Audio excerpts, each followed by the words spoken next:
रणवीर आणि आदित्य काय म्हणतात त्याला, कोणते फ्रेंड आहे तुम्ही? बेस्ट फ्रेंड आहेत. ठीक आहे, बेस्ट फ्रेंड मध्ये बघूयात काय करणार आहे. मी जे रणवीरला बोलल, रणवीर तो माझ्या मागे रिपीट करल, हा, आणि त्याने रिपीट केलं की तू त्याच्या मागे रिपीट करशील. Okay, confirm? मग मी जे जे विचारल ते, हा, 4 मोठ्याने म्हणायचं, मोठ्याने. Red, yellow. आज किती तारीख आहे? चुकले. मी काय म्हटलं, मी जे बोलल ते तुम्ही माझ्या मागे बोलायचे. तू बोलला का किती तारीख आहे म्हणून? नाही, त्यांनी रिपीट केलं का? दे हारले ना तुम्ही. मी तू म्हणलात, मी तो हारला म्हणतोय. मी काय बोललो की माझ्या मागे रिपीट करायचं. मी विचारलं तारीख किती, त्यांना काय म्हणायला पाहिजे होतं? तारीख किती, तो काय म्हणतो 25. चुकला की नाही?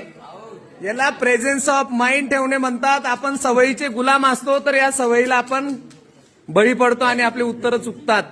किती सिंपल आणि सोपं होतं बरं. ठीक आहे.